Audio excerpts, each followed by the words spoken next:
Pak Erwin Arya Dharma, kemudian Pak Prasetya Dwi Cahya dan Ibu Via Mahanani, serta Bapak-Bapak Ibu sekalian dari lingkungan Kementerian PAN-RB. Nah, tadi kami lihat ada Pak Agus Uji, Pak Edi Saputra, Bapak Ibu sekalian, dan juga Bapak Ibu dari BKN LAN dan ANRI.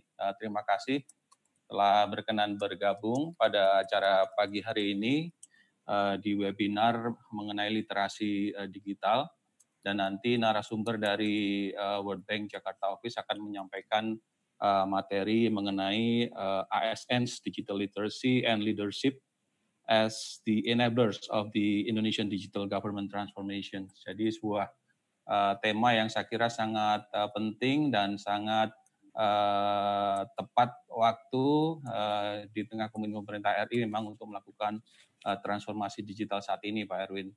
Dan terima kasih sekali kepada Pak Erwin dan tim yang tanpa koordinasi yang berbelit-belit, akhirnya acara ini dengan penuh Pak Erwin dan tim bisa terlaksana. Terima kasih banyak, Pak. Sebelum mulai acara, mohon izin untuk kita bersama-sama untuk mendengarkan lagu Indonesia Raya untuk acara.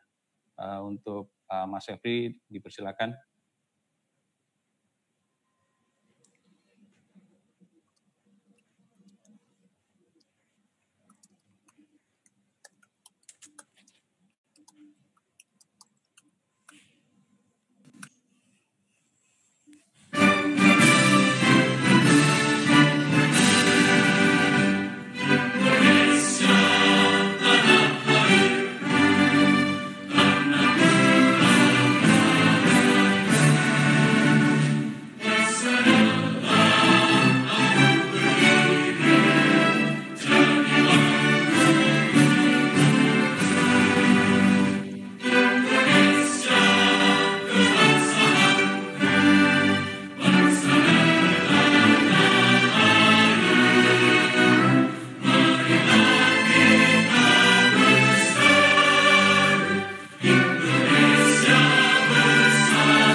Baik, terima kasih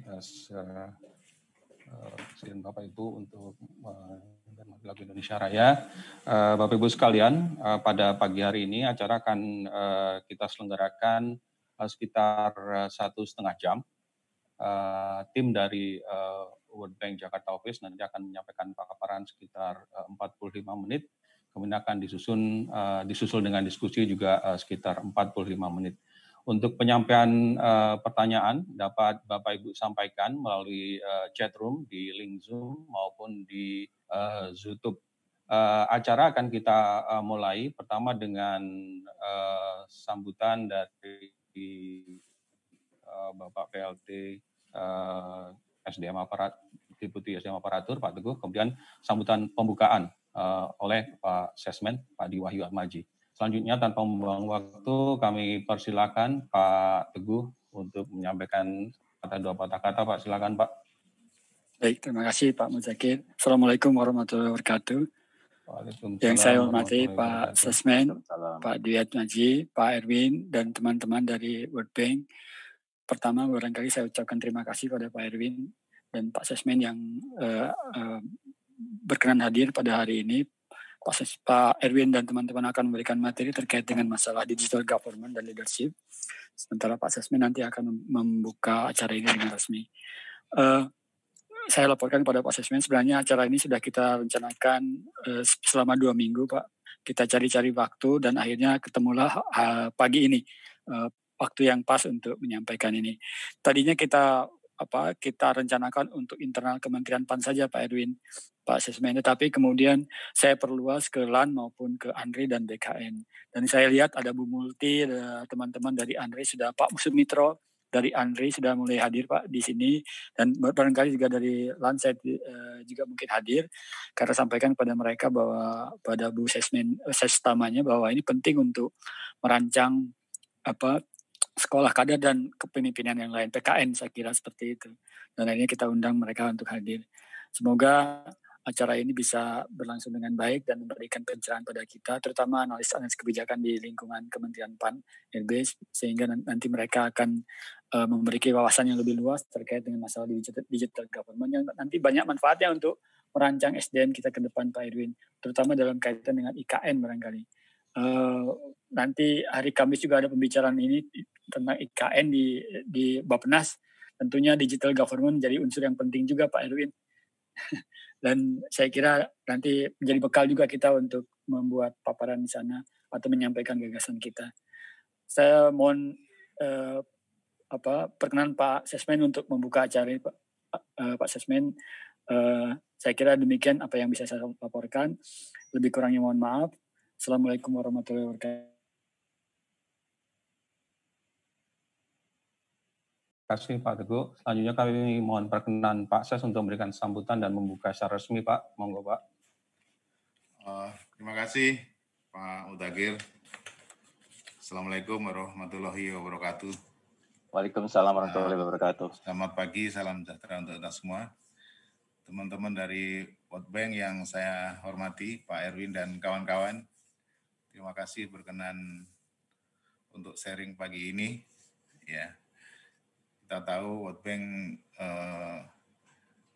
institusi yang tepat untuk bicara di sini. Di samping ya kita sudah tahu semua reputasi World Bank kelebihannya antara lain mempunyai resources dari seluruh dunia gitu. Jadi bisa berbagi best practice yang ada di negara-negara lain dan seperti itulah kurang lebih. Jadi terima kasih Pak Erwin. Rekan-rekan dari Menpan sendiri ada Pak Teguh, terima kasih atas prakarsanya untuk menyelenggarakan acara ini dan tadi saya sampaikan memang sangat penting sekali. Kemudian teman-teman Menpan yang lain tentu saja dan ada dari BKN, dari LAN dan Arsip Nasional mungkin ya. Terima kasih. Tadi sudah disampaikan Pak Teguh dari BKN ya sebagai pelaksana dari manajemen ASN. Tentu penting sekali juga untuk ikut mencermati yang akan di-share oleh Pak Erwin dan kawan-kawan ini. Mungkin nanti akan masuk dalam standar kompetensi jabatan dan lain-lain mengenai digital literacy maupun digital leadership. Ya.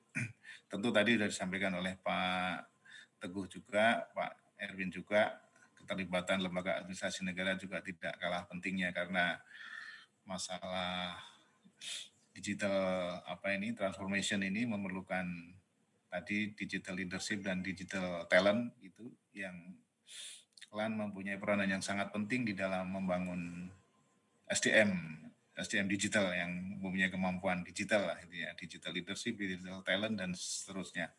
Jadi memang penting sekali kita berkolaborasi bersama-sama, Menpan merumuskan kebijakan yang relatif bersifat umum dan nanti implementasinya dalam kebijakan teknis, BKN dan LAN mempunyai peranan masing-masing. Saya kira itu saja Bapak Ibu sekalian. Sekali lagi terima kasih. Ya, saya ingin menekankan sekali lagi karena kita kan ingin membentuk birokrasi berkelas dunia dan dalam Grand Design reformasi birokrasi kita. Jadi birokrasi berkelas dunia itu tidak akan terwujud kalau kita tidak melakukan transformasi digital dengan e-government. Jadi ini prasyarat ya. Prasyarat, jadi memang penting sekali. Pak Jokowi bahkan sudah sebetulnya sudah gemes sekali, ingin melihat ini segera terwujud. Beliau sudah secara eksplisit menekankan pentingnya artificial intelligence di dalam bisnis proses pemerintahan gitu. Nah, kita jangan sampai ketinggalan intinya. Menpan, BKN, LAN, ini kan pengungkitnya dari sisi pemerintahan untuk bisa melakukan transformasi digital ini. Jadi sekali lagi penting sekali dan terima kasih Pak Erwin dan serius sampai akhir acara. Selanjutnya dengan mengucapkan Bismillahirrahmanirrahim, maka seminar online yang diselenggarakan oleh Deputi SDM ini secara resmi saya nyatakan dibuka. Terima kasih. Assalamualaikum warahmatullahi wabarakatuh. Waalaikumsalam. Warahmatullahi wabarakatuh. Waalaikumsalam. Terima kasih Pak Ses atas perkenan pembukaan pada acara webinar pada pagi hari ini. Kami ingin menggarisbawahi lagi apa yang telah disampaikan oleh Pak Ses bahwa transformasi digital prasyarat dan pengungkit yang sangat penting dan peran yang juga titik tolak permasalahan challenges menyangkut masalah digital literasi di Indonesia, terutama di government. Dan saya terakhir yang akan mencoba memberikan sedikit highlight recommendation. Jadi Bapak Ibu, kami bertiga ini merupakan tim digital government yang diberikan tugas mandat untuk memberikan coordination team dan juga dengan key stakeholder yang lain yang memiliki visi-visi yang sama untuk memajukan digital transformasi di Indonesia. Sebelumnya kami mohon maaf bila memang kami percaya Kemenpan RB adalah sesi untuk bisa berdiskusi dan berkonsultasi dan melakukan brainstorming. Bila ada kata ataupun hal-hal yang sedikit kurang berkenan, kami mohon maaf sebelumnya. Kalau memang itulah Bank Dunia, kami sedikit memberikan istilahnya apa adanya yang kira-kira menjadi sesuatu dengan tujuan baik. Kita ingin memajukan Indonesia, juga transformasi digital yang Pak Presiden sampaikan. Co-host sekarang adalah Pak Presiden Cahaya untuk menyiapkan PowerPoint-nya, dan kami persilakan Pak Pres untuk segera memulai. Terima kasih. Saya serahkan ke Pak Pres untuk memulai. Ya. Assalamualaikum warahmatullahi wabarakatuh. Pertama-tama, saya boleh cek dulu apakah rekan-rekan semua sudah bisa melihat PPT dan mendengar suara saya? Oke. Bisa? Oke. Terima kasih Bapak dan Ibu semua atas waktu dan juga bisa menyampaikan presentasi ini. Seperti tadi yang sudah disampaikan oleh Pak Erwin, untuk bagian yang pertama akan saya disampaikan oleh saya untuk memberikan sedikit konteks soal digital government transformations, konteks secara global dan juga permasalahan dan isu yang akan dihadapi ketika kita akan melakukan improvement of the digital literacy of the civil service. Untuk bagian kedua akan disampaikan oleh Ibu Ivia Mahanani, akan memberikan pendetilan terhadap masalah-masalah apa saja yang dihadapi, yang perlu akan dihadapi dan perlu untuk diperbaiki terkait dengan konteks Indonesia. Dan yang terakhir Pak Erwin akan memberikan pemaparan terkait rekomendasi supaya ini bisa dijalankan secara lebih praktis. Dan seperti tadi yang disampaikan oleh Pak Erwin, bahwa ini adalah roadshow kami, ada dua technical notes. Yang pertama adalah terkait dengan sisi governance, dari bagaimana tata kelola yang baik untuk bisa mengimplementasikan digital, sedangkan lebih berfokus pada human capital yang merupakan motor penggerak dari transformasi digital pemerintahan.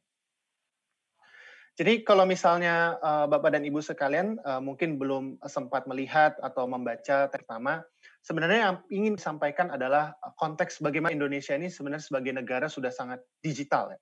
Secara luas sudah lebih matang dibandingkan negara-negara. Kita melihat indikator seperti potensi digital ekonomi terbesar Asia Tenggara, pengguna smartphone sudah semakin meningkat dari tahun ke tahun, pengguna internet pun juga semakin meningkat. Tetapi pertanyaannya adalah, mengapa tampaknya digital public service ini kok tidak terbangun dari seperti sektor e-commerce ataupun sektor-sektor keuangan. Padahal kita melihat potensi dari masyarakat Indonesia tanggap digital ini sudah sangat tinggi. Jadi kami pun di Bank Dunia sedang mengerjakan namanya Economy Household Survey, dan kalau preliminary results, jadi dari rumah tangga yang disurvei, dia tahu rumah tangga itu menggunakan internet Indonesia. Dari 70% ini, hanya 4% saja yang tahu dan menggunakan e-filing atau pajak. Padahal kita tahu membayar pajak itu kan suatu kewajiban ya, mestinya banyak yang menggunakan aplikasi ini. Dan kan kalau dilihat sangat relevan dengan Menpan, Sapor, bahkan datanya sangat kecil sehingga kami drop hasilnya. Karena takut memberikan error yang terlalu tinggi. Karena hasilnya di bawah 1% dari rumah tangga yang menggunakan internet. Ini suatu hal yang sangat mengejutkan dan membuat kami untuk berpikir bahwa kira-kira apa nih yang perlu terus mendorong digital transformation ini lebih meaningful. Oke. Ya, jadi pemerintah, saya lanjutkan. Ya, silakan Ibu. Oke, iya. Oke, terima kasih pemerintah. Pemerintah harus mencoba untuk merebranding bahwa pemerintah itu adalah sebuah institusi yang memang memiliki semangat untuk transformasi digital, di mana proyek-proyek yang akan dikerjakan itu merupakan proyek-proyek yang signifikan, yang akan memberikan tantangan dan juga memberikan dampak. Nah, branding seperti ini akan dapat menarik minat para talenta digital tersebut. Dan metode rekrutmennya pun juga harus lebih variatif. Kayak misalkan contohnya di situ di dalam slide ada beberapa contoh program yang sorot itu dari Singapura adalah Smart Nation Fellowship Program. Dan di UK juga ada di sebelah kanan itu ada di Fast Trip Australia. Setelah program penjajakan seperti itu, jadi memberikan kesempatan bagi generasi muda atau pihak eksternal untuk bergabung tentu jadi short ataupun medium term, bahkan kalau yang fast 4 tahun, di mana di sini mereka akan terlibat pemerintah memdistribusi secara keilmuan, dan juga ketika mereka performanya bagus bisa dijajak menempati posisi permanen. Karena tapi perlu digarisbawahi juga bagi pemerintah memberikan branding bahwa mereka akan bergabung sesuatu yang fenomenal seperti itu. Pemerintah secara internal sendiri pun juga harus memastikan bahwa yang ditawarkan itu memang betul seperti itu, sehingga para talenta ini ketika menginvestasikan waktunya, ketika keluar mereka pun masih tetap kompetitif seperti itu. Kalau mereka mau dan lanjut menjadi permanent position. Indonesia ini hal yang baru. Jadi ada 2 institusi dalam skala pemerintah daerah yang sudah menjalankan metode seperti ini, dan sejauh ini yaitu Jabar Digital. Masih putus-putus Bu Fia, maaf. Dan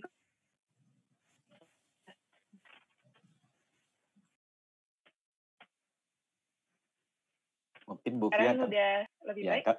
Mungkin kameranya di off dulu kali ya Bu Fia ya. Oke.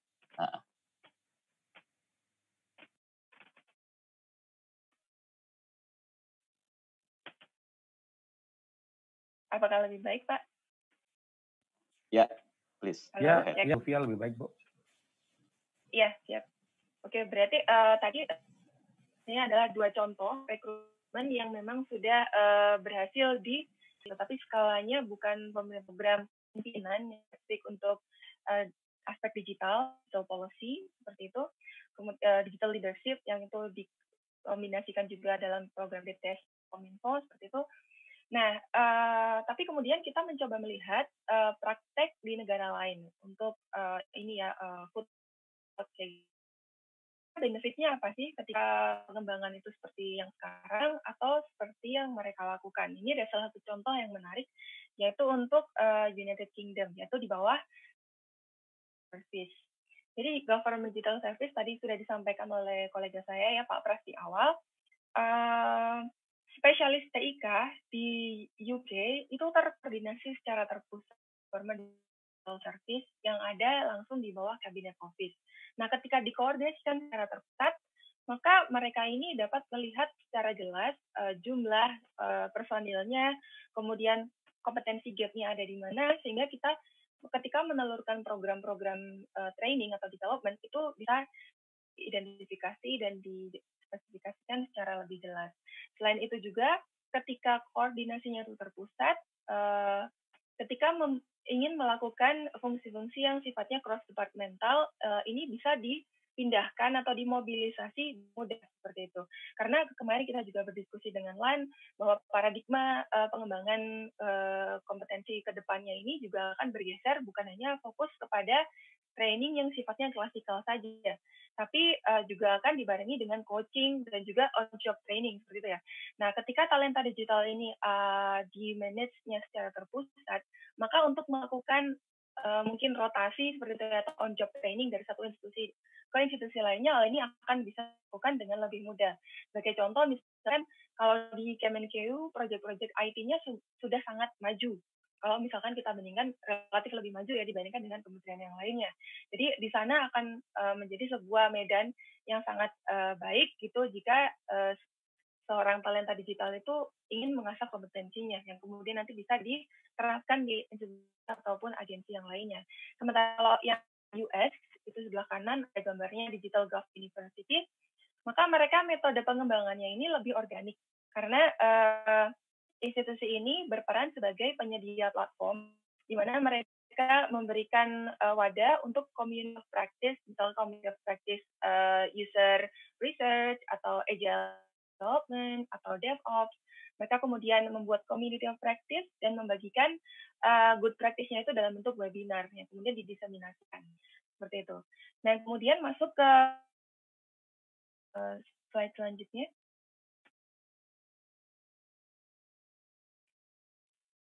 Masalah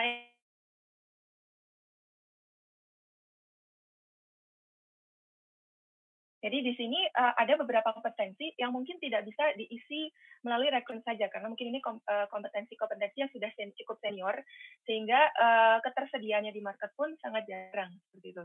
Nah, seperti ini mungkin dimiliki oleh satu institusi tertentu tapi tidak dimiliki oleh institusi lainnya karena itu merupakan sebuah luxury. Nah, bagaimana bisa mengisi ini kalau melihat praktek di negara lain, contohnya di India ataupun di Amerika, mereka membuat sebuah digital government mission team yang isinya itu adalah profesional yang kemudian nanti bisa ditugaskan untuk mengisi kekosongan kompetensi ini di institusi tertentu secara short term ataupun medium term. Dan juga mereka ini bisa menjadi agen development juga karena mereka juga bisa diberikan mandat untuk mentraining staff yang mereka berinteraksi ketika mereka sedang pekerjaannya tersebut. Tapi mungkin salah tantangannya di kita, kira-kira skema kompensasinya itu seperti apa untuk dapat mengakomodasi potensi kritis seperti ini. Dan yang karena 4 hal yang telah disebutkan di atas itu tentunya tidak akan dapat berjalan dengan mulus jika regulasi yang terkait masih belum didefinisikan, meskipun sudah termandat secara jelas di Perpres STBE, tapi di dalam operasionalisasinya regulasi ini masih belum dilakukan. Nah, itu adalah apa yang kami temukan dari praktek di negara lain dan apa yang kami baca dari apa yang kita. Selanjutnya untuk rekomendasi yang secara high level akan disampaikan Pak Erwin. Ya, silakan Pak Erwin. Terima kasih. Terima kasih Bu Fia. Bapak, apakah Bapak Ibu cukup terdengar jelas suara saya, Bapak Ibu? Mudah-mudahan terdengar jelas. Terima kasih. Tadi Pak Pras, Ibu Fia sudah banyak menceritakan gimana paling tidak ada beberapa negara yang menjadi memang benchmark kita ya, US, UK, Singapura, bahkan di tempat di Jabar juga ada yang bagus, Jakarta juga yang bagus. Tapi memang Bapak Ibu yang saya hormati, memang salah satu teknik untuk mengisi kekosongan dan juga untuk mengakuisisi talent pada dasarnya memang tidak banyak, hanya ada 3 strategi, yaitu strategi build, strategi buy, strategi borrow. Dimanapun kita berada, negara manapun selalu mengambil 3 itu atau kombinasi 2 di antara atau 3 semuanya. Strategi build, kalau kita lihat di contoh yang tadi Bu Fia sampaikan, rata-rata mereka membangun seperti Digital Academy, karena itulah tempat mereka untuk melakukan upskilling, reskilling, staff yang ada ya untuk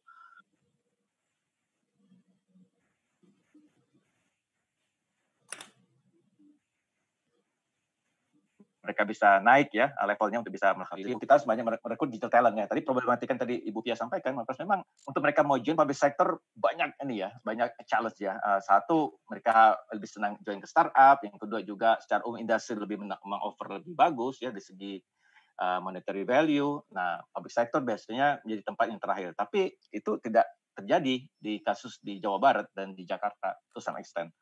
Jadi memang teknik untuk meng-hire mereka ini yang supaya sudah sedikit, sudah juga terbagi dengan banyak industri, dan even Bank Dunia sendiri mencari orang seperti task manager juga setengah mati Bapak Ibu. To be honest, saya sebagai task manager susah.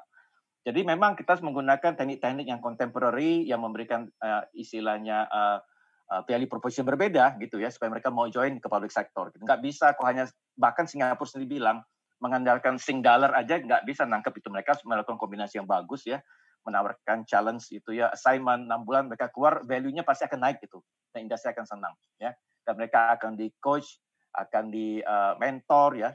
Seperti Bapak tahu prinsip 70-20-10 ya, mereka akan menekankan ke prinsip 70-20 itu untuk mereka enrich setelah mendapatkan project atau engagement di dalam GovTech. Kemudian juga satu lagi ya, strategi ini, strategi untuk borrow. Seperti di India men-setup digital government team seperti India dan US gitu. Mereka tahu tetap scarce di India itu Bapak Ibu, saya pernah ditugas ke sana oleh Bank Dunia. 3 minggu saya di pusat ke daerah untuk melihat proyeknya Bank Dunia waktu itu.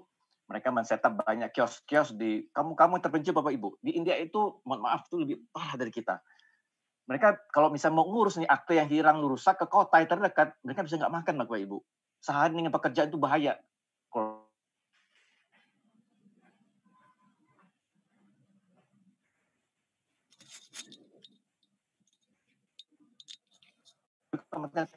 Besar.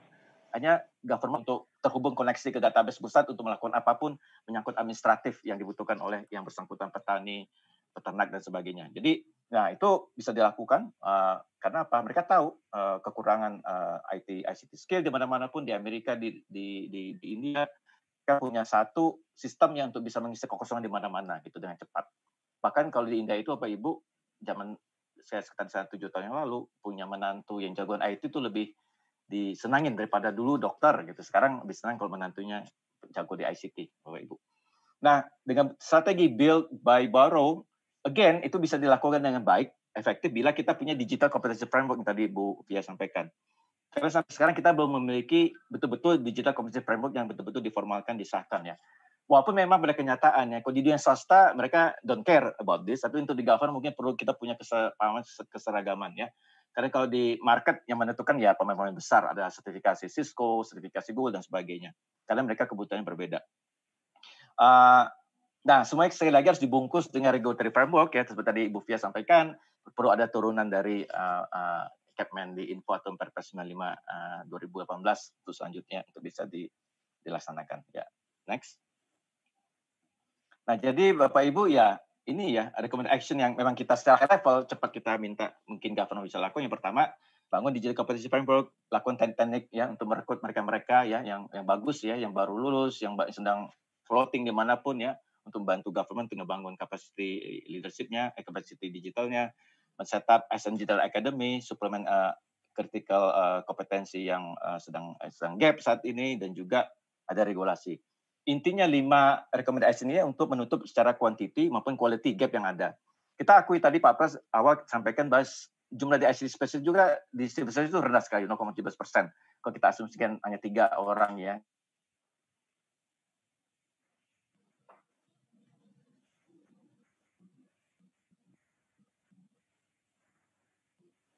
Akom ya di sterilisasi. Kedua juga supply sendiri itu juga memang kurang. Baru lulus minta kompensasi yang tinggi sekali. Kemudian juga ya lagi mereka lebih senang ke industri. Tapi lagi-lagi Jabar itu bisa memberikan cerita yang lain ya. Mereka punya return sampai 2-3 tahun anak-anak muda itu. Kenapa? Nanti saya jelaskan di belakang. Kenapa mereka masih mau bertahan ya walaupun mereka sekarang kerja di public sector. Secara quality ya terus terang ya memang kita nggak punya kompetisi yang strong gitu ya.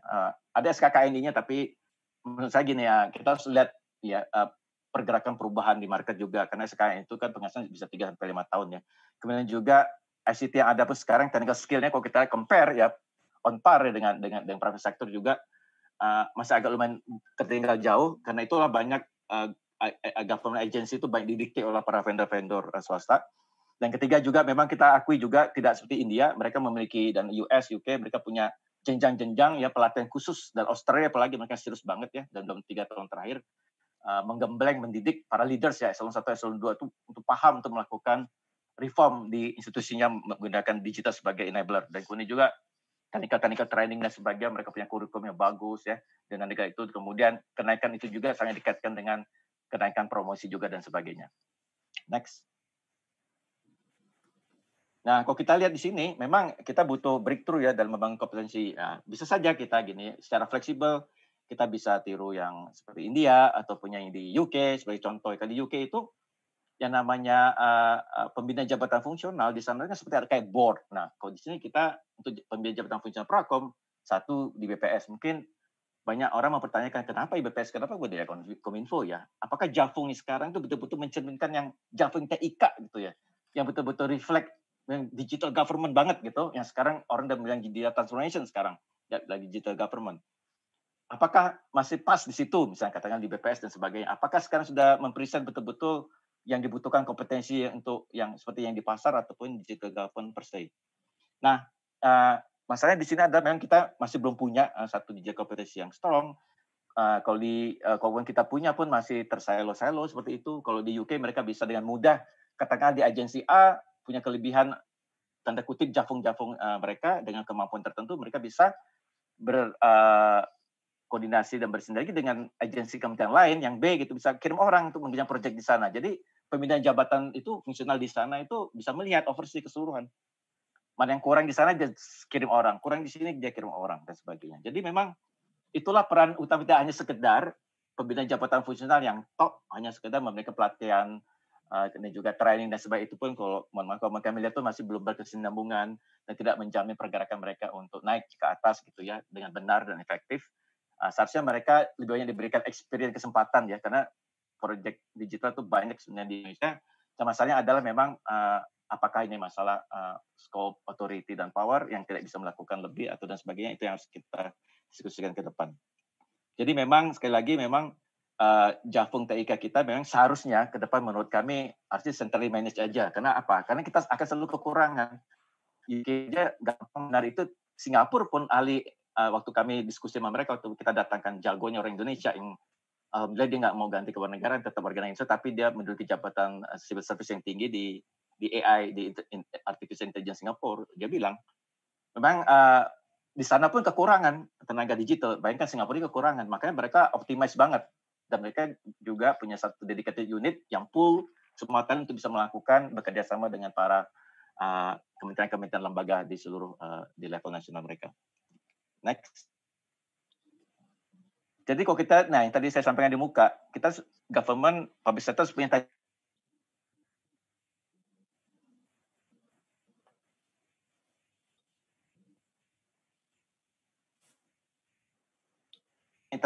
tertentu untuk mereka tuh senang gitu. Karena apa?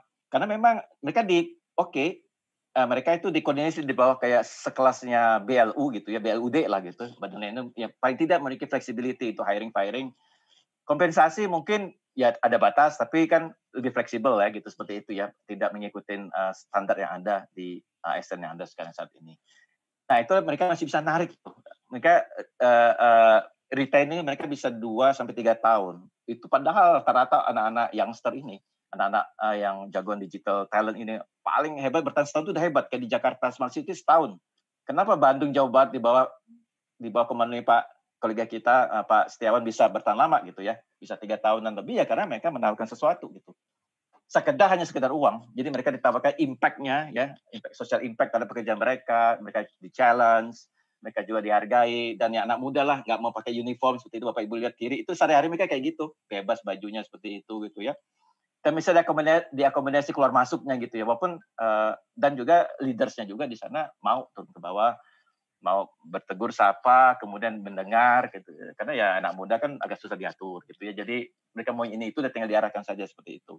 Jadi banyak approach yang kreatif yang mereka lakukan ya supaya mereka mau join seperti itu. Dan Singapura itu yang paling contoh terbaik menawarkan cara-cara yang kontemporari dan non konservatif untuk menarik para digital, nggak hanya di negaranya tapi banyak negara juga, sama seperti Malaysia ya, seperti itu. Ya, next. Nah, kenapa kita lihat kayak di UK, di US gitu, mereka punya ASN Digital Academy gitu ya, khusus memang digital academy untuk government gitu. Dan kita lihat sebenarnya udah ada Imbirio di Indonesia sebenarnya, to some extent Kominfo juga sudah banyak melakukan hal tersebut. Kenapa? Kalau kita bisa consolidated into one, satu khusus digital academy, satu untuk leadership yang eselon 1-2, kemudian juga untuk managerial, to staff, satu, kalau kita consolidated into one, itu kita bisa ngelihat secara konstan apa sih tren-tren yang terjadi di luar pengembangan IT seperti apa, jadi kayak practice seperti apa di industri. Jadi kita nggak pernah ketinggalan. Jadi nggak perlu ya, mohon maaf aja kalau untuk dapat satu kompetensi SKK ini sebenarnya lama, butuh itu ya penegasan formal apa dan sebagainya. Tapi dengan ini kita bisa selalu konstan melihat apa yang terjadi di luar ya. Kemudian kita bisa Digital Academy bisa supervise pengembangan kompetensi itu bisa dipantau terus, bisa ngelihat pengembangan kurikulum, cocok apa enggak. Nanti bisa kasih tahu juga university, Anda nih kurikulum udah nggak pas lagi, tolong dong Anda rubah. Karena nggak ada gunanya juga kalau Anda melakukan ini kan di luar sudah berubah dengan cepat. Jadi bisa melakukan konsolidasi dan koordinasi dengan mudah seperti itu ya dengan pihak-pihak terkait. Triple helix kalau boleh ngutip kata Pak Bambang Brojo dulu, government, industri, dan akademia. Dan juga kurikulum bisa ya seperti tadi bisa dirubah, kemudian juga bisa memfasilitasi on the job training ya, memberikan experience lebih ke para ASN itu untuk bisa ditaruh di BUMN, proyek-proyek BUMN, di swasta dan sebagainya. Kemudian juga bisa mensupervisi kualitas dari delivery dari program itu sendiri. Bisa juga memberikan area-area memang jarang di-cover di dalam governance seperti agile development, DevSecOps, user-centered design dan sebagainya. Kan juga bisa melakukan webinar seperti ini untuk sharing knowledge session, itu yang dilakukan GDS Academy di Digital Gov University. Di Australia juga seperti itu, Bapak Ibu. Jadi ada baiknya kita bisa lihat juga cara mereka menaikkan digital capability, tidak hanya leaders tapi juga manager dan staff. Next. Nah, sekali lagi untuk suplemen critical kompetensi supaya pool of provision prominent person itu bisa applicable to government. Jadi kalau kita lihat di contoh di beberapa negara sebenarnya bisa diorganisasikan seperti kayak task force seperti itu ya, yang secara profesional di-highlight secara sentral oleh government gitu ya, supaya bisa dipindahkan move from one project to another ya, di dalam assignment dan periode tertentu, yang mereka akan mengerjakan critical digital government implementation problem dengan para kolega di masing-masing KL. Jadi memang kalau kita niru ya seperti yang untuk masalah COVID-19, apa yang Jabar bisa lakukan, Jakarta Smart City, ya mereka bagus sekali ya dalam men-tackle, merespon dan respon dari warga masyarakat lokal tuh bagus banget gitu. Mereka jauh cepat bergerak ya, kembang kita secara nasional gitu ya. Karena memang kita lebih tadi Pros sampaikan di depan ya lebih fragmented, lebih silo seperti itu. Coba kalau kita punya satu gitu ya, yang dedicated consolidated seperti itu kan cepat gitu bisa melakukan istilahnya respon terhadap COVID-19 pandemi secara nasional, tidak masing-masing daerah seperti itu. Next. Jadi kalau kita bicara bagaimana sih membangun ekosistem gitu ya, supaya juga diformalkan di dalam satu institusi di public sector.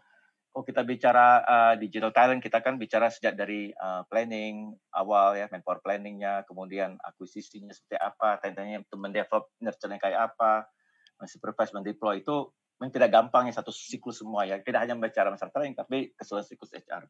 Jadi memang mungkin ke depan kalau memang kita Competent Authority di Indonesia berani melakukan perubahan yang cukup revolusioner, memang kita harus lihat lagi bisnis prosesnya ya, key items juga bisa di streamline gitu ya, supaya supply-nya juga lebih gampang dan terkoordinasi, dan juga sistem kompensasi, sistem karir juga mungkin harus dilihat lagi ya, kita benchmark aja nggak apa-apa gitu ya, kenegaraan apa sih gitu ya, apakah angka kredit itu masih diperlukan atau perlu diimprove atau udah oke, atau malah governance-nya harus diperbaiki gitu ya. Tadi kan Ibu Fia sudah sampaikan. Karena Javong kita tuh, satu Javong kita tuh bisa mengcover 5-6 function gitu ya. Seperti kayak di UK tuh, hebat sekali gitu. Jadi kita tuh hanya punya spesialis generalis seperti Bapak Ibu. Itu dan negara itu semakin kecil makin spesialis orang-orang. Kemudian metode untuk mensuplai mission critical kayak apa gitu, yang terbaik gitu ya. Tetangga kita kekurangan seperti sampai kita coba merekrut, mereskilling, upskilling staff yang ada. Nah kemudian juga melakukan development digital literacy juga, baik ASN dan ICT ya, itu bisa baik ASN yang non ICT pun harus dibakalin juga gitu kan, mereka juga influence dan juga key decision making juga seperti itu, sehingga mereka pergerakan dalam melakukan visi transformasi itu akan sama. Jadi mempromoti making digital leaders, development skill vice versa, dua dilakukan secara bersama-sama itu pakem yang sekarang dikencengin oleh pemerintah Australia seperti itu ya, dan juga di UK, US, Singapura, Malaysia dan sebagainya. Jadi yang sampai salah satu tertinggal, yang satu lebih maju dan tidak di dalam civil service. Next. Saya rasa ini yang conclusion terakhir, slide terakhir. Yang pertama sekali lagi Bapak Ibu hanya men-summary, sekali lagi memang yang namanya digital literacy leadership itu dimanapun di civil service, public sector itu challenge dimanapun. Bapak Ibu nggak hanya kita, negara maju pun challenge. masalah yang terbaik bagaimana kita bisa strategi untuk mendapatkan men-tap kekurangan skill gap itu ya. Yang kedua, tadi Bu Fia sampaikan penting buat government juga untuk rebrand gitu ya. Buatlah sesuatu yang menarik tapi bukan over promise under delivery. Dan sampai nanti mereka udah masuk pun kaget pas ke dalam loh kok nggak seperti yang saya bayangkan. Nah, jadi memang bisnis prosedur harus dirombak juga membuat mereka juga lebih tertarik. Ya walaupun sekarang sudah ada 2 contoh di Pemda dan Jakarta, Pemda DKI, tapi itu pun harus dalam bentuk BLU supaya mereka masih punya room for manuver untuk bisa mengakomodasi para talent-talent muda ini gitu. Gimana pun caranya seperti itu. Dan kalau Bapak Ibu lihat ya, website mereka itu menarik sekali. Jadi kalau anak muda lihat pun tertarik mau gitu ya. Jadi seolah-olah kayak mau join nggak ke kita, mau memberikan dampak nggak ke ini, apakah kamu berani ini nggak, jadi menawarkan tantangan seperti itu, sehingga anak-anak muda tuh mau ngecek apa sih aplikasi yang mereka butuhin gitu ya, posisi apa sih, jadi mereka mau anak-anak muda itu. Karena juga kita tampaknya untuk digital competition framework kita harus tinjau ulang berat lagi gitu ya. Kita harus lihat meredefine lagi ICT space job family model yang ada ya, untuk hal-hal yang sekarang penggemar ICT paling kencangnya, apakah Jafung TIK perlu dibangun gitu, betul-betul TIK real untuk digital government seperti apa gitu, apa mau yang sekarang seperti itu. Kemudian juga kita perlu juga integrated digital academy. Memang ini terkait dengan usulan kami di paper kami yang pertama gitu ya, untuk menyangkut pembangunan digital transformation implementation agency DTIA seperti GovTech Singapura, GDC UK, untuk mengkonsolidasikan semua digital academy untuk government seperti itu. Biar lebih gampang memantau seperti yang tadi saya sampaikan di beberapa slide tadi, dan juga untuk memastikan seluruh kementerian lembaga tidak ada short gap di tingkat pusat maupun di daerah. Dan terakhir memang ya ini sekali lagi kita perlu ya sekali lagi implementation untuk regulasi untuk membantu implementasi sampai ke daerah-daerah dan di pusat juga. I'll stop here Bapak Ibu. Ini ada slide terakhir. Bila ada pertanyaan dan ini silakan. Terima kasih.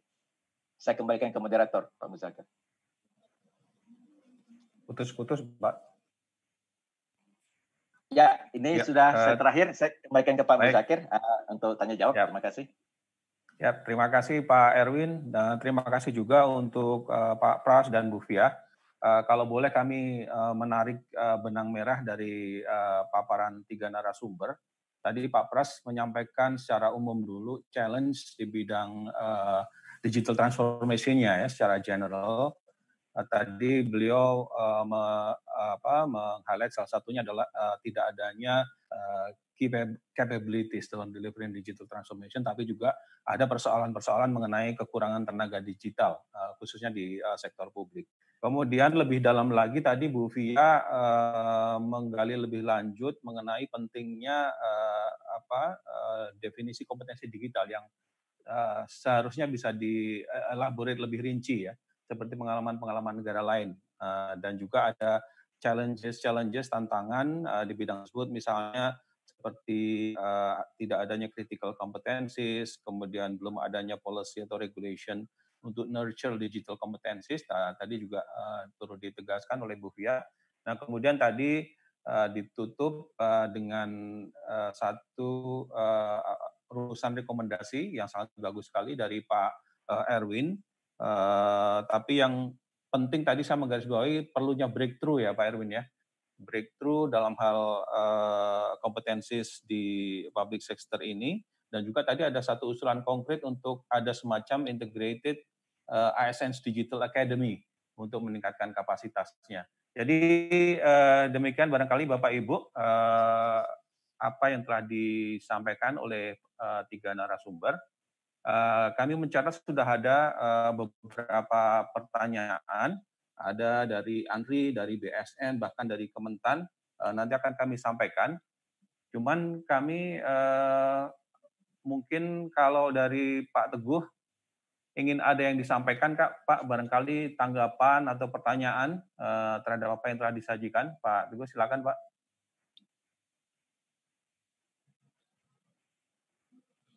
Oh, rupanya beliau sedang mengerjakan sesuatu.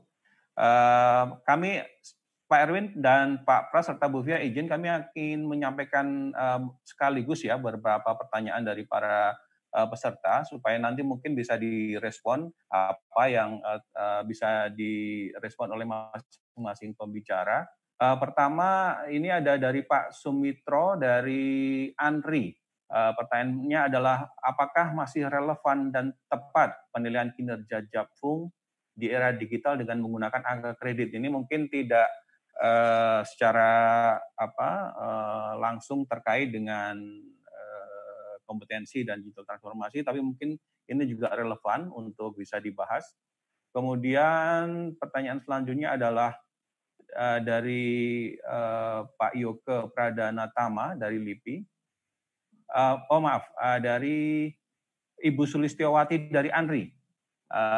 Beliau menanyakan, tadi dikatakan oleh Pak Erwin bahwa Indonesia sudah matang dari segi digital, namun public service transformation belum maksimal. Bagaimana untuk mengejar ketertinggalan tersebut? Itu pertanyaan kedua. Kemudian selanjutnya ini dari Kementan, dari Ibu Esti Hermiati. Pertanyaan beliau adalah digital SDM aparatur sudah dimulai di KL, kondisi masing-masing berbeda. Menurut saya Kemenpan RB perlu membuat satu regulasi proses yang harus dilakukan sehingga pada yang sama ditentukan sama targetnya. Ini mungkin pertanyaan lebih ke Kemenpan RB. Selanjutnya adalah dari Ibu Rindang Ayu dari BSN. Bisa dicatat Pak Erwin atau saya berhenti dulu? Karena saya mungkin nanti takutnya ada pertanyaan yang sama, jadi bisa direspon dalam satu jawaban atau gimana? Silakan Pak Erwin. Iya, mungkin sampai ke ini dulu ya Pak ya. Rindang ya, sampai ke Ibu Rindang kali ya. Oh baik. Ya. Pertanyaan beliau adalah e-go saat ini tidak hanya berkaitan dengan AI, tapi juga pemanfaatan sosial media. Bagaimana menjembatani ini? Antara SDM milenial dengan SDM kolonial dalam tanda petik yang kebanyakan merupakan senior leader yang kadang menjadi kendala dalam mengupdate strategi yang sekarang ini sudah memasuki era 4.0. Kadang hal tersebut berakibat pada demotivasi SDM dan kehilangan SDM yang berkualitas. Terima kasih. Jadi silakan Pak, mungkin ada 4 pertanyaan itu yang silakan Pak. Terima kasih Pak Muzakir. Saya sebagai generasi kolonial, saya menjarahkan ke milenial dulu ya. Pras sama Via, ada mau jawab dulu nggak Pras Via? Silakan. Kebetulan saya kolonial nih Pak Muzakir, saya di belakang. Mungkin saya menjawab dulu Pak ya untuk pertanyaan nomor 2 dari Ibu Sulistiowati yang terkait dengan bagaimana mengejar ketertinggalan public service terkait dengan yang digital. Kemudian dari Ibu Rindang ya, yang bagaimana menjembatani antara generation gap di dalam ini ya, dalam terkait dengan di era digital ini. Mungkin saya jawab itu dulu, nanti mungkin Via juga bisa nambahin terkait dengan 2 itu ataupun yang jawaban yang lain. Jadi untuk yang pertanyaan pertama terkait dengan mengejar ketertinggalan, menurut kami sih memang yang perlu diutamakan adalah pertama adalah perbaikan tata kelola ya, dan juga bagaimana bisa meningkatkan kapabilitas dari human capital yang ada di civil service sendiri. Jadi ketika diperhatikan misalnya kenapa public service Indonesia ini tampaknya belum bisa untuk mengmirror kecepatan transformasi yang ada di swasta. Karena tampaknya memang ada knowledge gap ya antara dan tuntutan. Jadi antara tuntutan dan knowledge gap yang memang mau tidak mau harus segera dikejar dengan cepat. Dan yang kedua adalah, dan salah satu yang juga sangat berpengaruh adalah terkait dengan fragmentasi bagaimana mengorkestrasi digital transformation ini sendiri. Jadi seperti yang kami sampaikan tadi, misalnya di UK, ada Government Digital Service, mereka menjadi semacam Center of Excellence melakukan digital transformation, dan itu mempengaruhi semua KL. Dan itu memang mandatnya langsung dari Prime Minister. Sama halnya dengan di Singapura ada GovTech, mereka mensentralkan kapabilitas IT, bukan gimana ya, ada IT skills atau digital skills juga ada di KL masing-masing. Tapi yang strategik untuk koordinasi secara whole of government itu disentralkan dan mereka menjadi point of interactions. Dan otoritasnya itu memang langsung datang dari Prime Minister. Dan dengan begitu kecepatan untuk tahu soal knowledge, mindset, dan juga skills itu bisa diakselerasi dengan cepat sehingga misalnya di Singapura ataupun di UK, perbedaan antara digital transformation di pemerintahan dengan swasta tidak terlalu jauh gitu. Swasta tetap lebih cepat, memang mau tidak mau memang selalu seperti itu di berbagai negara, tapi setidaknya pemerintah tidak ketinggalan. Karena mereka tahu bahwa dengan swasta semakin digital, kita juga harus makin efisien sehingga bisa melayani masyarakat dengan baik dan juga ekonomi pun juga bisa bertumbuh. Lebih ke arah perbaikan tata kelola dan perbaikan human capital ya, yang sangat berpengaruh dari mandat dari yang pimpinan paling atas. Nah, untuk yang pertanyaan soal menjembatani generation gap ini juga hasil observasi bahwa yang dilihat terutama ya untuk misalnya di sektor digital sendiri, kalau kita melihat ini, saya waktu itu pernah melakukan survei juga. Saya juga aktif di komunitas data science, melakukan survei juga. Kemudian kita ngebandingin dengan survei millennial job yang dari HBR, Harvard Business Review. Kalau dilihat, prioritas paling utama dari generasi sekarang adalah diberikan kebebasan, tanggung jawab, dan kegiatan yang menarik. Compare to misalnya gaji. Gaji tetap penting, salary tetap penting, itu kayak top 3. Tapi yang pertama itu adalah lebih ke arah kepercayaan dan ruang untuk berinovasi. Nah, mungkin itu yang sebenarnya sangat dibutuhkan oleh generasi yang lebih muda ya. Generasi, dan itu lebih muda bukan berarti yang umur 19, tapi yang 30-an awal ataupun yang misalnya 20-an awal, untuk melihat sebenarnya membutuhkan sekali ruang untuk bisa berinovasi dan didengarkan. Dan ini yang mungkin menjadi tantangan tersendiri, bagaimana bisa menciptakan ruang-ruang seperti itu di dalam tempat kerja. Karena kalau kita melihat misalnya contoh dari GDS, Jabar Digital Service, atau Jakarta Smart City, ya memang diberikan ruang yang sangat besar kepada tenaga digital yang masih muda ini. Dan ternyata hasilnya memang luar biasa. Jadi kayak misalnya sebagai contoh, dulu ingat sekali Jakarta Smart City, para dinas gitu mencibir, apaan sih nih anak kecil baru masuk kok udah ngatur-ngatur, udah kayak gini-gini gitu. Tapi ternyata ketika diberikan kesempatan, para dinas ini merasakan manfaatnya dan akhirnya, tolong dong bantuin saya untuk ngerjain ini, tolong dong bikinin saya ini, tolong dong supaya bantu ini, mempercepat ini, dan akhirnya menjadikan mereka sebagai focal point terhadap Center of Excellence untuk menjalankan layanan digital yang lebih baik buat pemerintah, untuk pemerintah daerah dan untuk kepada masyarakat yang tinggal di daerah tersebut. Mungkin itu salah satu yang bisa dilakukan ya, untuk bisa memberikan ruang-ruang seperti itu, dan memberikan bagaimana caranya apa yang sudah dihasilkan itu tentu bisa dikolaborasikan, karena yang generasi yang lebih tua tentu memiliki experience dan wisdom untuk bisa memperkaya apa yang sudah dibangun oleh generasi yang lebih baru. Itu sih yang bisa saya jawab ya. Mungkin selanjutnya Via atau Pak Erwin, silakan. Iya. Oke, terima kasih. Saya ingin menyambung jawaban dari Pak Pras ya. Di sini saya rasa temanya ini berkaitan antara pertanyaan dari Bu Rindang Ayu dari DSNN yang baru saja sudah dijawab, yaitu bahwa untuk menjembatani generasi yang mungkin lebih milenial dengan tadi kan sudah disebut yang milenial itu hal-hal seperti autonomi, signifikan, gitu kan. Nah, tapi ini sekalian menjawab juga untuk pertanyaan dari Bu Tuti Sriwidayanti dari Andri yang terkait kompetensi digital untuk semua jenis jabatan, karena ini nanti akan kait. Jadi SDM digital yang senior itu ketika mereka literasinya itu juga baik, gitu, mereka mengerti pentingnya digital, pentingnya inovasi digital, dan bagaimana inovasi digital tersebut dapat menyelesaikan permasalahan. Jadi mengerti di sini belum tidak harus mahir, harus bisa programming seperti itu ya, tentu saja bukan, tapi bisa paling tidak memahami konsepnya dan memahami dampaknya. Maka SDM yang senior ini akan lebih bisa mengapresiasi atau mentonton gitu kira-kira apa yang harus berikan untuk dapat menjadi yang lebih literate gitu untuk dapat mengeksekusi pekerjaannya dengan lebih baik seperti itu, karena bisa memahami manfaat yang akan didapatkan dari itu. Dan ini juga Pak dan Pak RB yang terkait sepertinya ada perbedaan stigma gitu antara pekerja TIK di swasta kalau dibandingkan dengan pekerjaan TIK di pemerintah. Kalau pekerja TIK di swasta sepertinya itu kan posisi yang pivotal gitu, yang krusial, yang prestisius seperti itu ya. Kalau mereka mungkin berbeda, bahkan mungkin bisa dilihat seperti teknisi saja. Nah, di sini lagi-lagi peran pentingnya untuk digital literacy dari para pimpinan ini kembali muncul seperti itu, karena apabila para pimpinan baik itu yang middle level management ataupun top level bisa mengerti pentingnya digital, maka mereka akan bisa melihat variasi pekerjaan digital itu dengan lebih luas gitu.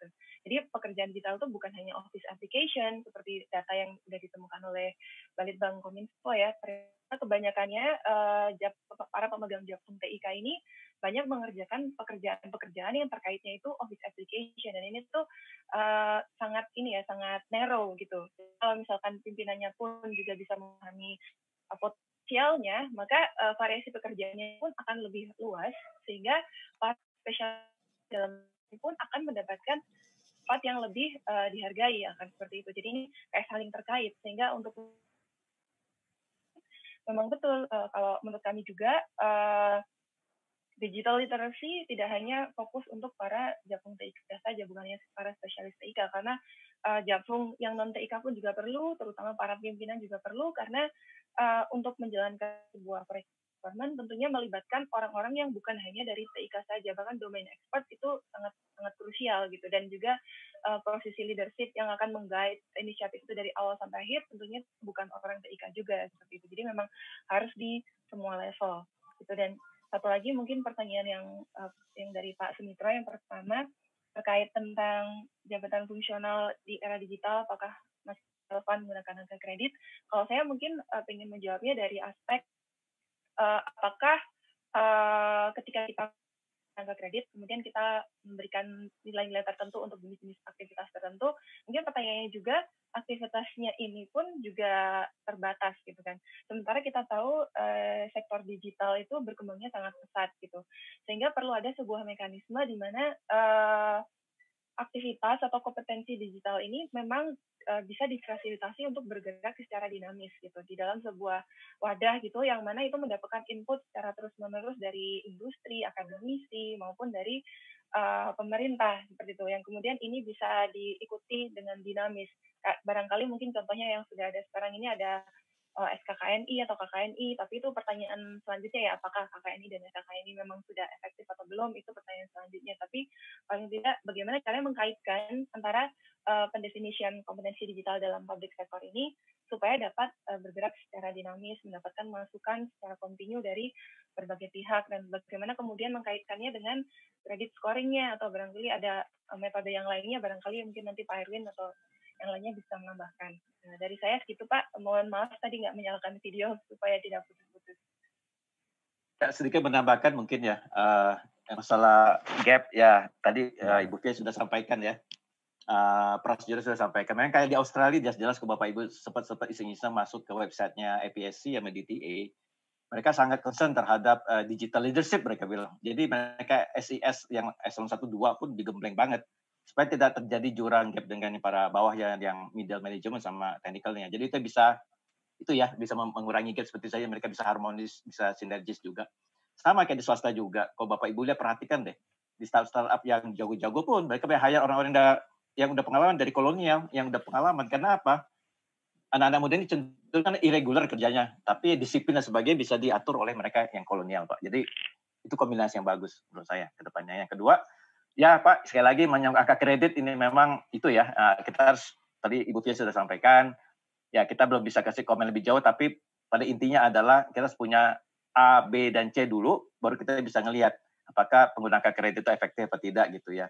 Di negara lain memang tidak ada, untuk jabatan fungsional kan negara lain tidak ada juga gitu ya, dan angka kredit juga tidak ada. Mereka sama aja menilai suatu kompetensi berdasarkan performance, berdasarkan indeks-indeks atau berdasarkan kita tertentu seperti itu. Yang paling penting bagi mereka itu adalah apa definisi kompetensi digital yang mereka miliki, yang akan berbeda tiap jenjang-jenjang. Itu yang bisa ditangkap KKNI sebenarnya. KKNI kan mau ngelihat yang lebih detailnya, kompetensi apa yang dibutuhkan di pasar, apa kerja dan sebagainya. Tapi sekali lagi saya, kita lihat aja hasilnya gitu. Kalau digital government index kita tinggi, berarti government kita bagus, berarti mungkin ini sudah baik, tapi ternyata kan belum ya. Berarti memang perlu, ya Pak Sumitro saya setuju, mungkin perlu kita lihat lagi seluruh alur dari value change-nya, bisnis prosesnya, sampai ke ujungnya untuk menilainya itu. Kita memang perlu lihat lagi sih Pak. Ya. Terima kasih Pak Muzakir. Kita bisa next question lagi. Terima kasih Pak Erwin, Pak Pras, Bu Fia yang sudah menjawab beberapa pertanyaan. Informasi aja Pak Erwin, ini dari Zoom, itu peserta naik turun sih, tapi posisi terakhir itu 8 di YouTube itu 340, jadi sekitar 425 yang mengikuti diskusi ini. Jadi Ini menunjukkan tema dalam diskusi kali ini cukup menarik dan cukup penting, Pak. Jadi diikuti oleh banyak peserta, saya kira. Waktu kita sampai jam 10.30, Pak Erwin. Ya, siap. Kita bisa ke pertanyaan berikut. Ya. Silakan Pak Muzakir. Baik, pertanyaan berikutnya ini dari antara teknis komputer dengan teknis pekerjaan di Japung lainnya. Apakah dimungkinkan kompetensi digital ini diwajibkan sebagai kompetensi teknis untuk semua jenis jabatan yang ada? Silakan, Pak. Ya, jawabannya bisa, Pak. Nah, saya membypass kolega saya dulu deh, yang milenial. Karena memang saya udah cek, Pak, di beberapa negara juga begitu, Pak. Tinggal dilihat gitu aspek strategisnya. Biasanya kalau sebagai ke atas, strategik IT-nya dipentingkan dan ditaruh dalam kompetensi yang akan dinilai. Makin ke bawah, makin teknis. Standarnya mau seperti itu, Pak. Jadi mungkin. Begitu Ibu Tuti. Saya bilang mungkin. Ya. Tinggal masalahnya nanti kita lihat ya, jangan sampai kita taruh kompetensi tertentu di situ, tapi yang bersangkutan siapapun posisi itu tidak mendapatkan capacity building yang layak. Nah itu harus kita cek dulu. Value yang data kayak di India, suatu project semua life cycle project IT-nya itu kan dipantau ya, dilihat dari awal sampai akhir. Jadi bisa petakan ternyata dari 30 dari misalnya dari sekian itu 11 terkait dengan masalah teknikal, 9 nyangkut leadership. Nah itu kita bisa tiru India. Selalu begitu, Pak. Jadi saya bilang jawabannya mungkin sekali dan memang sangat direkomendasikan. Kita bisa cek dari sekarang ada nggak kira-kira terkait dengan digital leadership di situ. Harusnya kita udah mulai. Ya, sampai di sini, Pak Muzakir. Kalau saya boleh menambahkan sedikit, Pak Muzakir. Ya, boleh, silakan. Silakan Pak Pras. Silakan jadi, Pak Pras. Kalau bisa di-expand dari jawaban Pak Erwin adalah memang harus dibedakan antara digital skills for everyone yang untuk semua ASN dengan digital skills untuk ASN yang memang technical. Jadi memang mau tidak mau seperti posisi yang project manager IT, programmer, database, ataupun misalnya yang lain-lain itu memang harus ada dan memang harus bisa terus dijaga ya bagaimana keahlian itu ada di dalam civil service. Tetapi jangan lupa juga bahwa digital skills ini tidak hanya untuk level pimpinan, tapi juga untuk level non-technical IT. Karena bagaimanapun juga ketika sekarang institusi makin lama makin digital, kalau ada giumnya sekarang kalau di private sectors gitu, selalu dibilang everyone becomes a data or technology company.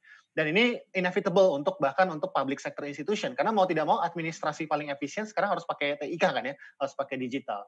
Jadi orang-orang yang berada dalam fungsi non-IT pun juga harus paham bagaimana sih cara mengoperasikannya, bagaimana cara memiliki mindset digital, bagaimana cara menggunakannya. Karena bisa jadi kalau misalnya tidak punya mindset atau skills yang bare minimum, nanti kasusnya akan akhirnya bukan melakukan digitalisasi, tapi adalah memindahkan proses kertas menjadi ke dalam proses misalnya proses IT atau proses elektronik. Nah, sebagai contoh misalnya, tanda tangan elektronik secara definisi itu memang tidak memerlukan tanda tangan seperti kita bikin signature ya. Dia adalah menggunakan credentials, kita pakai token dan segala macam.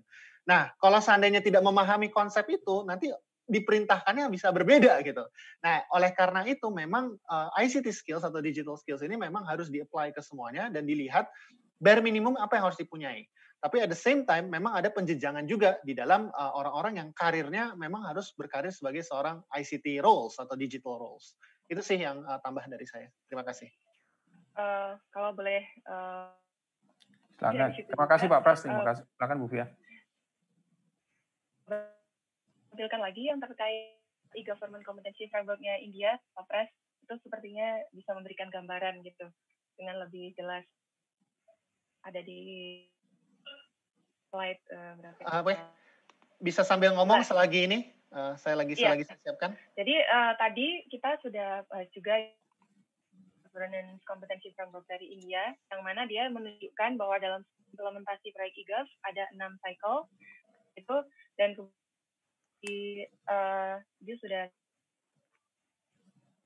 itu ada 19 role dan 11 itu technical dan 8 diantaranya itu bukan technical IT, TIK seperti itu. Jadi di sana bahwa mungkin yang ini ya jabatan fungsional IK yang hardcore itu mungkin yang hijau di bawah itu, tapi yang di atasnya itu kali bukan orang TIK dan jadi juga kenal yang lainnya, bukan hanya pimpinan yang middle level. Terus juga domain expert tentunya itu adalah orang-orang mungkin jakprum dari yang lainnya. Jadi yang terlibat itu dari atas sampai ke bawah gitu, dan masing-masingnya itu mempunyai porsi digital atau digital skill set yang mungkin berbeda dari satu dan lainnya. Tapi itu memang perlu dimiliki di setiap lininya seperti itu. Tapi mungkin di sini juga satu pesan yang lainnya juga, bukan berarti kemudian semua ini harus dipenuhi secara internal. Masih tetap perlu adanya kerjasama dengan pihak eksternal, tapi tinggal ditentukan saja yang bagian mananya. Sekian dari saya, Pak Muzakir. Oh, kenapa?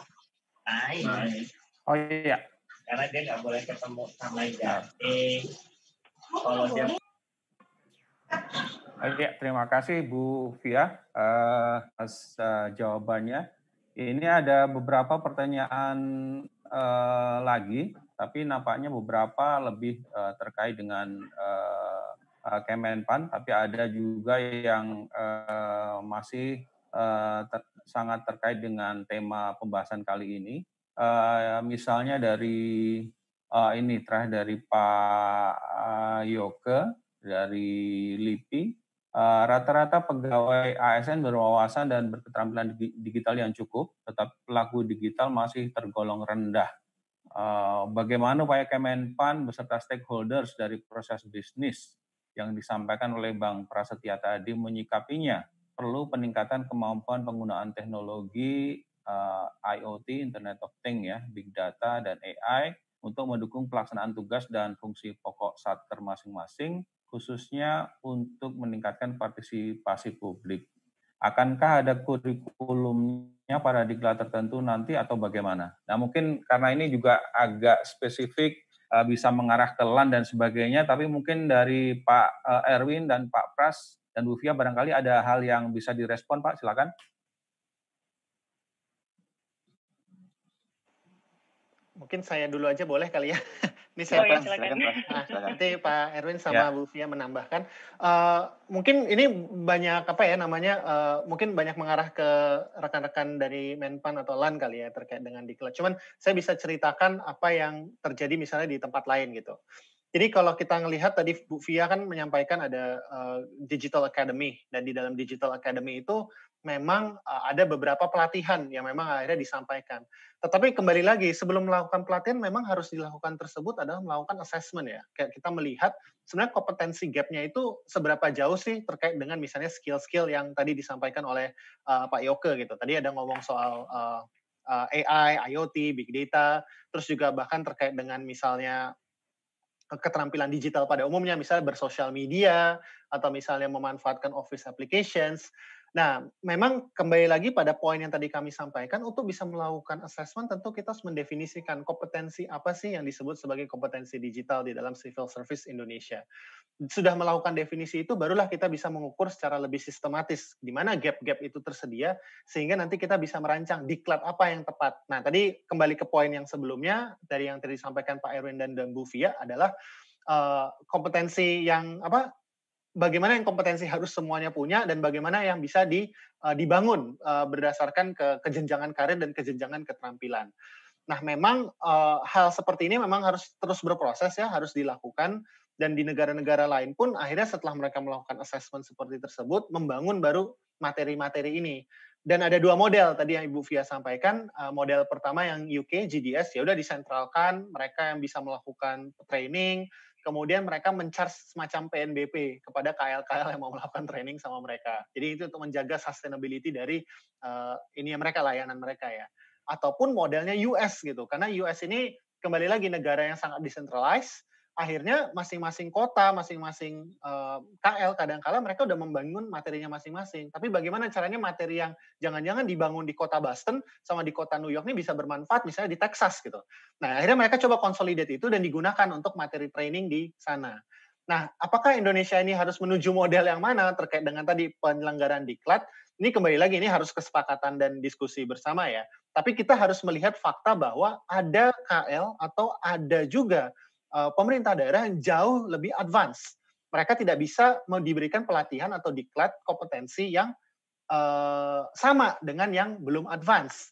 Nah, maka oleh karena itu, sebelum kita beranjak kepada misalnya melakukan assessment, melakukan pelatihan diklat dan segala macam, memang assessment dan melakukan pemetaan secara lebih komprehensif dengan mendefinisikan kompetensi digital yang lebih terstruktur akan menjadi kunci untuk bisa menyelenggarakan dan meningkatkan kapasitas dari civil service yang ada di Indonesia. Itu kalau pembukaan dari saya ya, kira-kira kalau misalnya Pak Erwin atau Bu Fia ada tambahan, silahkan. Ya, saya tadi silakan. Saya mau nambahin sedikit sebelum Bu Fia. Sebenarnya contoh terakhir kayak minggu lalu ya, kita punya ada joint decree ya, ada circular letter barengan Kementerian Keuangan, Kementerian Sosial dan Kementerian Dalam Negeri. Sebenarnya kalau secara logik sebenarnya tidak perlu ada sebenarnya itu menyangkut data ya. Sebenarnya kalau masing-masing leaders di antara tiga itu paham ya gitu ya, menyangkut data interoperability, data exchange gitu ya. Seharusnya itu bisa terbantu gitu. Nah, itulah pentingnya sekali lagi ya membangun capacity building, kurikulum dan sebagainya. Kalau dikonsolidasikan into one, mereka tuh lebih paham problem itu di mana sih sekarang. Data menjadi salah satu sumber masalah gitu ya dalam digital transformation di public sector di Indonesia. Itu bisa di-attack dulu sebenarnya. Jadi yang tadi pernah sampaikan itu ya memang paham, kita tahu ya mapping-mappingnya seperti apa, kita taruh dalam kurikulum, kita taruh dalam status case dan sebagainya. Jadi memang konsolidasi itu penting ya, kalau ada integrated digital academy itu lebih gampang untuk mengontrol, memotivasi dan juga mengembangkan kurikulum. Stop here, mungkin Pia mau nambahin. Iya, menyambung sedikit. Jadi terkait untuk training-training yang mungkin kontemporer, topik-topik sangat kekinian gitu ya, kayak IoT, Big Data, atau AI. Ini kan sebenarnya kalau yang kami itu kemarin, kita juga menemukan kalau Kominfo sendiri sebenarnya sudah menyediakan training-training seperti ini ya di program Digital Talent Scholarship mereka seperti itu, dan mereka sudah bekerja dengan tech company seperti itu kan. Cuman barangkali yang perlu lagi itu kalau sekarang mungkin tepatnya adalah training seperti itu terbuka untuk siapa saja seperti itu. Tapi setelah kemudian dari training tersebut bagaimana nanti mengimplementasikannya mungkin masih belum tergambar dengan cukup jelas gitu. Misalkan memang mau tidak mau butuh planning yang tidak secara long term atau medium term terhadap apa sih yang dicapai dari informasi digital ini. Dan yang tadi sudah kita bicarakan itu untuk mengetahui skill gap spesifik gitu untuk misalnya masing-masing instansi itu untuk mencapai targetnya itu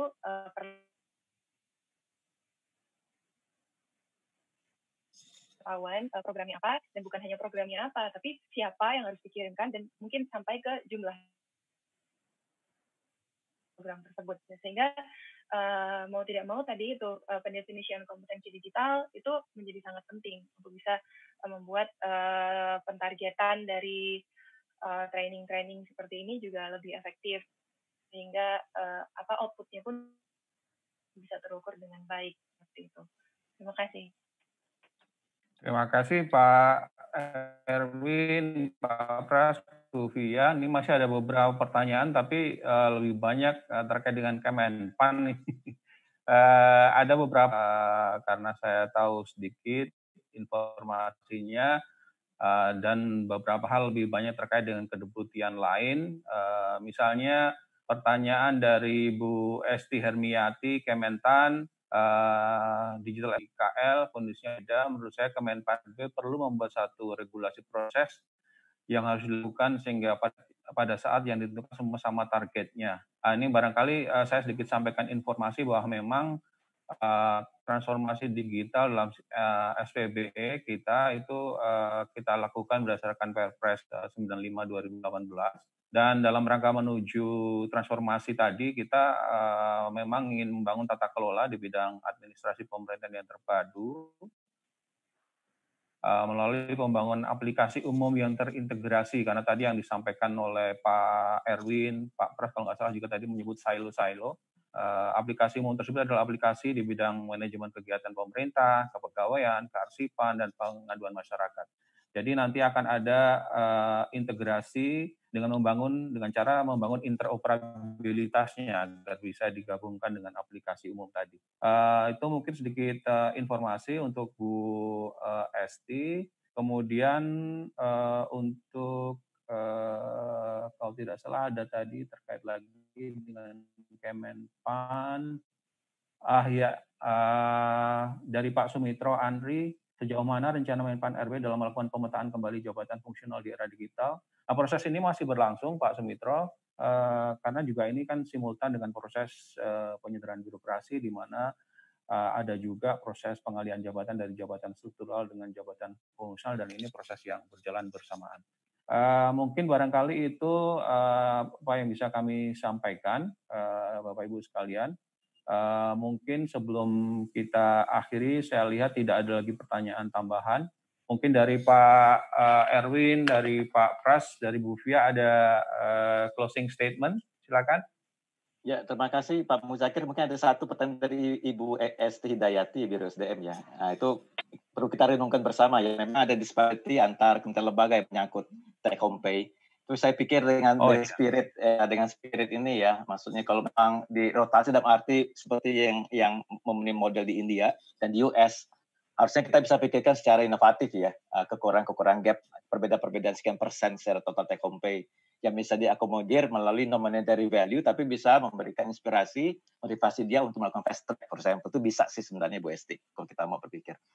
Nah, mungkin closing dari saya, Pak Muzakir, Bapak Ibu yang saya hormati, bila Pak Sesosya ada dan Pak Teguh juga. Terima kasih atas sekali lagi pemberian waktu, tempat, dan ruang seperti ini. Kami dari Bank Dunia, dari tim Digital Government, dengan senang hati ya. Tadi juga ada request tadi ya untuk share. Nanti kami akan serahkan ke Menpan RB untuk bisa di-share itu PowerPoint-nya. Yang kedua juga kami dengan senang hati juga ingin berkontribusi juga ya dalam mempercepat dan mengakselerasi pembangunan Digital Government, transisi ke digital transformation seperti yang dimandatkan oleh Pak Presiden. Yang kemudian ketiga juga kami dengan senang hati juga akan melakukan roadshow juga ke beberapa tempat lagi. Memang ini terima kasih Menpan sudah banyak mengundang lembaga instansi terkait. Saya lihat itu jumlahnya cukup banyak. Bila memang ada instansi lain yang memang ingin sekali mendengarkan pemahaman secara katakanlah tanda kutip secara lebih eksklusif atau apapun, kami bisa dihubungi karena kami memang targetnya ingin menyelesaikan semua sampai September. Habis itu kami akan kembali lagi untuk melakukan sesuatu lagi yang nanti akan bisa kami share lagi di akhir tahun seperti itu kira-kira.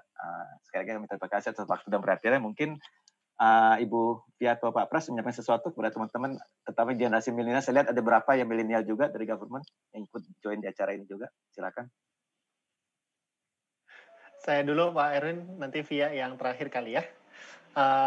Pertama-tama saya ingin mengucapkan banyak terima kasih kepada Kemenpan RB untuk setelah penyelenggaraannya kami sangat senang bisa melakukan sharing, dan tentu ini sharing yang dua arah ya. Kami berharap pun juga bisa mendapatkan kritik atau bisa mendapatkan masukan juga untuk bisa terus memperkaya dialog ini.